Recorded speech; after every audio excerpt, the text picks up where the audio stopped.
जैसा कि अभी ऐश्वर्य अंकल जी ने आप सभी को बताया, हमारी भक्ति केवल भगवान का नाम लेने से ही पूरी नहीं होती। यदि भगवान को खुद का नाम लेने से भी ज्यादा अधिक प्रसन्नता तब होती है जब व्यक्ति जो भगवान के ऐसे भक्त होते हैं, भगवान के जो बच्चे होते हैं, जो असमर्थ होते हैं, जब हम उनके लिए कोई कार्य करते हैं, जब हम उनके लिए दान करते हैं, तब भगवान को जितनी प्रसन्नता होती है वैसी प्रसन्नता उनका खुद का नाम लेने पर भी उन्हें नहीं होती।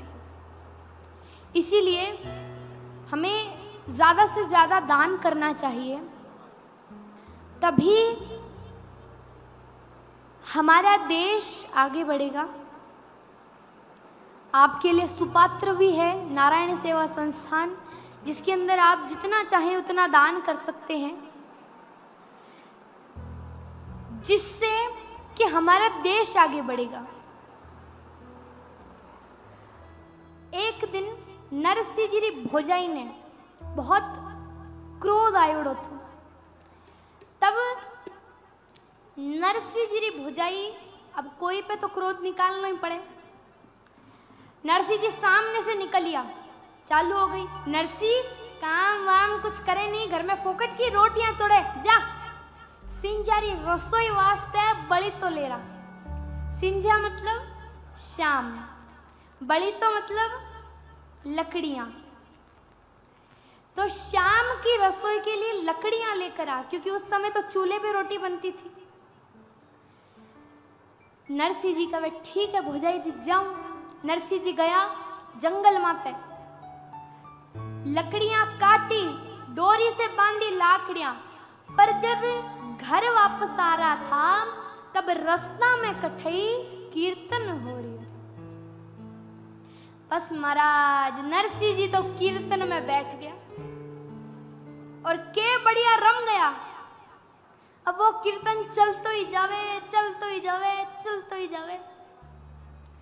कीर्तन बहता बहता सिंजा पड़ गई, शाम वहीं पर हो गई।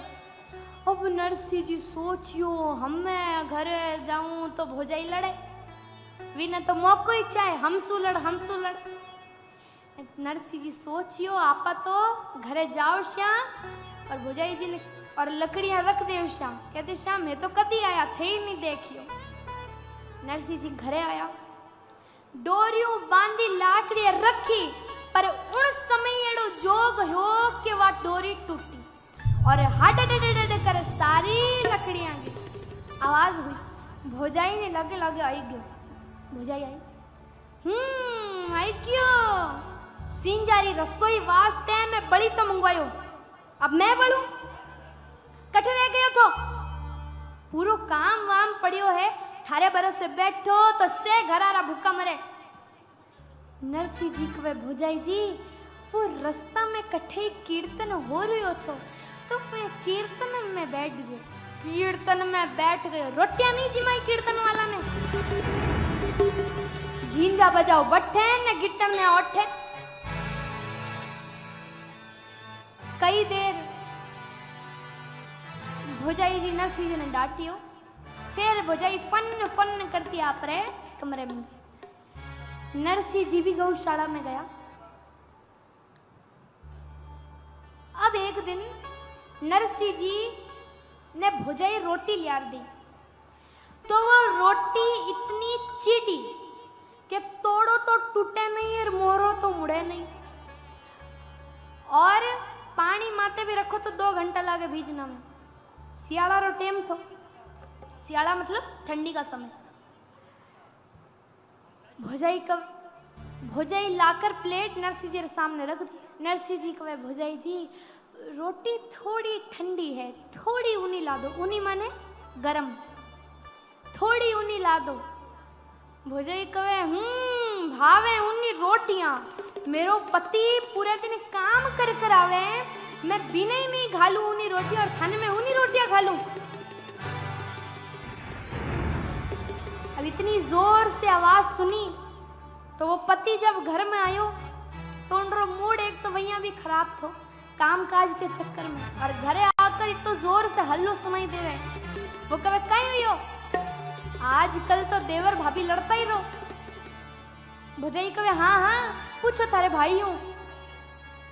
एक तो पूरे दिन कोई काम वाम करे नहीं, और जब रोटी लियार देऊं तो कहे रोटी यहाँ के लिए कौन भावे, रोटी भी यहाँ के लिए कौन भावे।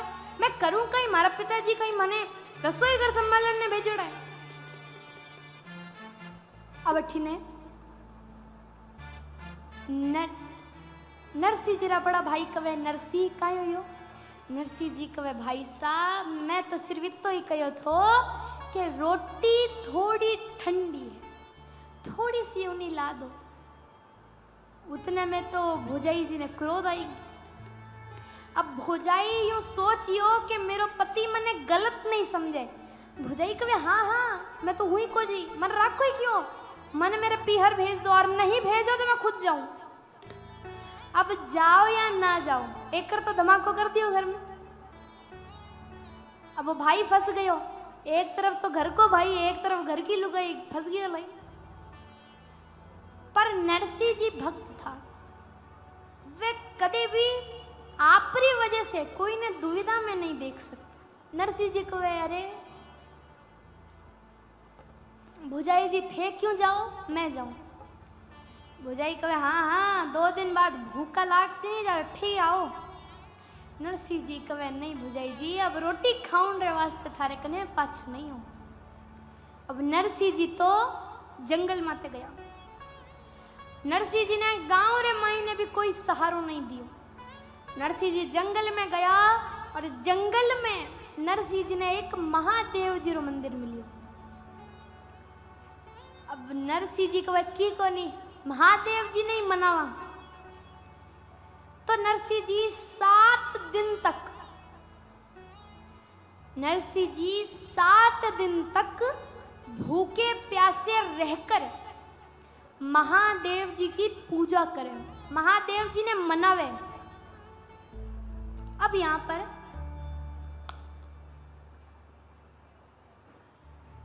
शिव जी ने कहा कि नरसी तू घर जाकर ये मत सोचना कि तूने धन दौलत क्यों नहीं मांगी, एक मौका और दे रहा हूं। लेकिन नरसी जी ने क्या कहा, मुख और कछु ना चाहिए श्री राधा कृष्ण मिले।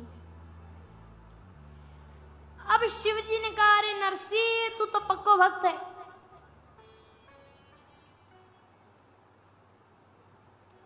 देखिए मुझे ये पता है कि आप महिलाएं हैं, आपको बात करे बिना दिन नहीं निकल पाएगा, लेकिन थोड़ा एक बार के लिए कथा में ध्यान दीजिए, क्योंकि भगवान की कथा को अमृत कहा गया है। तव कथा अमृतम तप्त जीवनम, भगवान की कथा अमृत है। और जहां पर भगवान के भक्त की कथा होती है वहां पर भगवान खुद श्रोता बनकर उस कथा को सुनते हैं। तो भक्त की कथा तो विशेष अमृत होगी महाराज।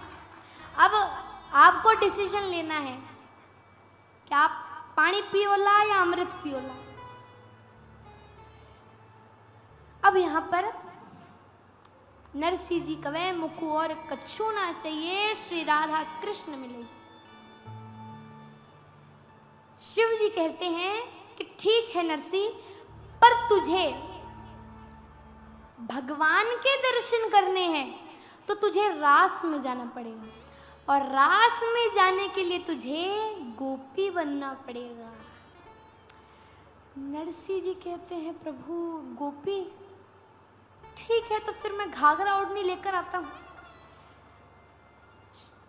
महादेव जी कहते हैं कि नरसी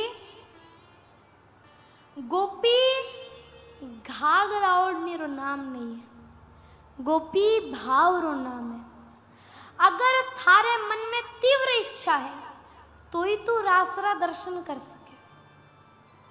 नरसिंह जी कहे हाँ सा हमारे मन में तीव्र इच्छा है, पर प्रभु गोपी बन के जानो पड़सी। प्रभु आप भी तो गया था रास में। तो भगवान कहते हैं मैं गयो तो मैं ही गोपी बनन गयो। तब नरसिंह जी कहे प्रभु थे की कर गोपी बनिया। तो भगवान कहते हैं हमारी तो कहानी लंबी है। नरसिंह जी को हमारे फुर्सत ही गणी है। अब अठीने महादेव जी आपरी आप बीती सुनावे और नरसिंह जी सुने।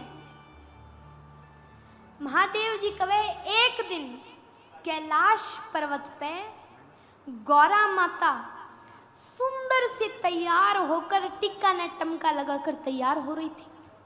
अब शिव जी देखियो तो शिव जी पूछियो कि अरे आज इतनो श्रृंगार कर कर कठे जा रही हो।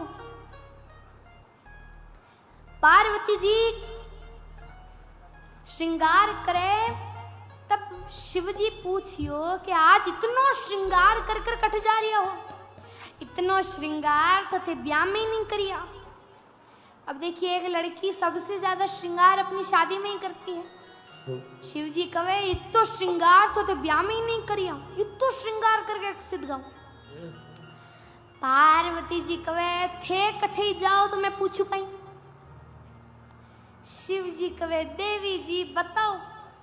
तब गौरा माता कहे कि आज गोकुल में महारास है तो मैं उन महारास में जाऊं। शिव जी कहे महारास में मारे मन में भी चटपटी लागे। रास रो दर्शन तो तुम्हाने भी करवाओ। पार्वती जी कहे रास में केवल गोपियां आ सके बटे पुरुष नहीं अलाउड है। रास में केवल एक ही पुरुष है जो कृष्ण, बाकी सब गोपियां हैं। तो थे की कर जाओ। शिव जी कहे के कुछ भी करो पर माने साथे ले चलो। गौरा माता कहे मैं तो ले जाऊं नहीं।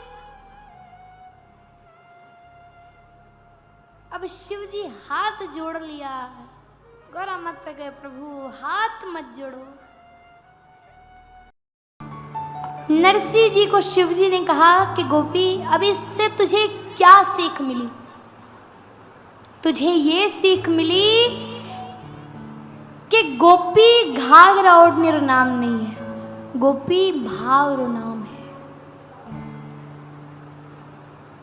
अब अठीने शिव जी कहे नरसिंह अगर थाने रास रा दर्शन करना है तो तू थारी आंखें बंद कर। नरसिंह जी आंखें बंद करे और जो ही आंखें खोली तो महारासरी भूमि में वहां पर रुक्मण जी, राधा जी, कृष्ण जी सब रास करे। अब नरसिंह जी जब रास खत्म हुयो तब ठाकुर जी नरसिंह जी ने कहे नरसिंह अब थने जानो पड़से। नरसिंह जी कहे प्रभु थारे कने आने के बाद कोई वापस थोड़ी जावे। नहीं नरसिंह तेरा धरती पर अभी कुछ एड़ा कर्म बाकी है जो पूरो करने रे वास्ते तने जानो पड़से। पर जाने से पहले भगवान नरसिंह जी ने आशीर्वाद दिया, प्रसाद दिया। कहीं प्रसाद दिया? नरसिंह जी ने सबसे पहले तो भगवान करताल दी, तुलसी री माला दी और केदार रो राग दियो और कहो कि नरसिंह जद भी तू केदार रो राग गावेला मैं जठे भी होऊला सीधो दौड़कर थारे कने आ जाऊंगी। अब ठीने नरसिंह जी धरती पर आवे, आप री भोजाई रे कने जावे कि भोजाई जी अगर आप नहीं होते तो मुझे भगवान के दर्शन नहीं होते। जब नरसिंह जी भोजाई रे घर से जाऊं लाग गया तब भोजाई कहे अरे थारी लुगाई ने भी ले जा, मैं क्यों छाती कुटो झेला। नरसिंह जी आप री लुगाई ने भी हाथे लियो और नरसिंह जी अब नरसिंह जी रे कोई चिंता ही नहीं है। खानो मिलियो तो ठीक, नहीं मिलियो तो ठीक, नहीं, रहने के लिए कोई जगह नहीं है, बस भजन करिया है। पर जिस व्यक्ति ने आपरी चिंता नहीं हुए, उनरी चिंता भगवान करे। भगवान ने चिंता हुई तो भगवान 12 पीढ़ी, पीढ़ी माने वंश, जनरेशन, आपके बच्चे, फिर उनके बच्चे, फिर उनके बच्चे, ऐसे 12 पीढ़ी बैठ कर खाए तो ही खत्म नहीं हुए। इतनो अन्न न इतनो धन सब नरसिंह जी ने दियो।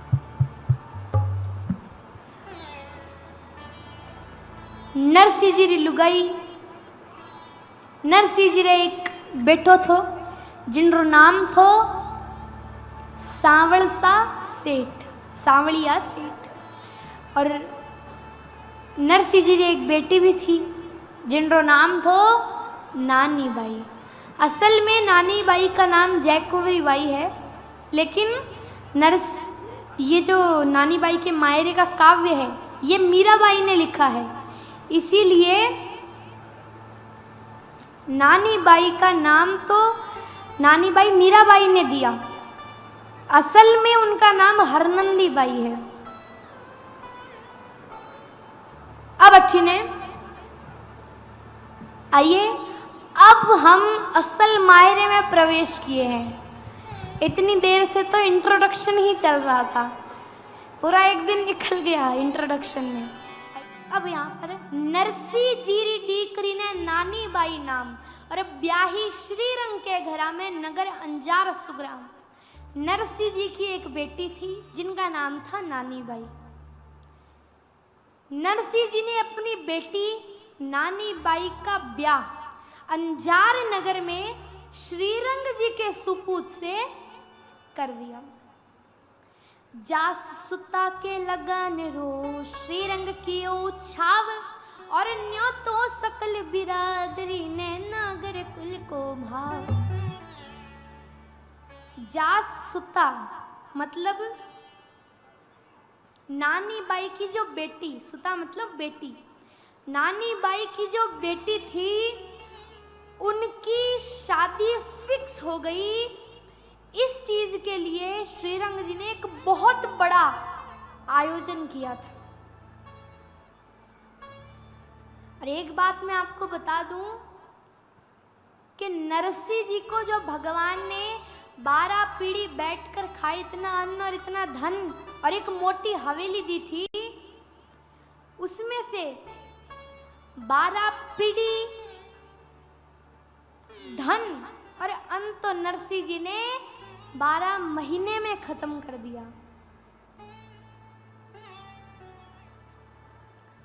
जिनको भी जरूरत पड़ती, कोई भी आए तू ले जा, जिसको चाहिए वो ले जा।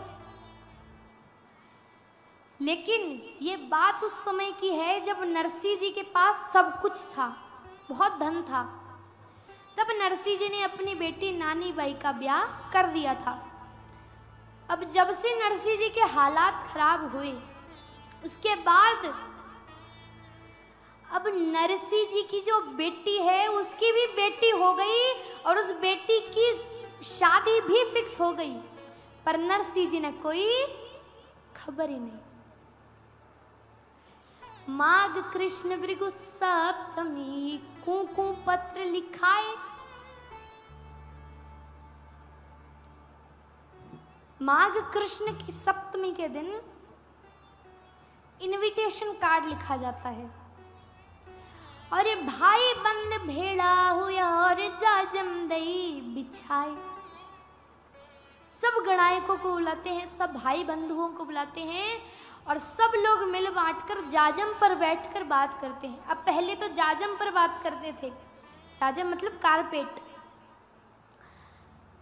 क्योंकि ऐसा कहते थे कि अगर कोई ऐसी वैसी बात हो जाए तो कहते थे कि सगो जी अब थे बात ने तो जाजम रे नीचे डालो और भूल जाओ।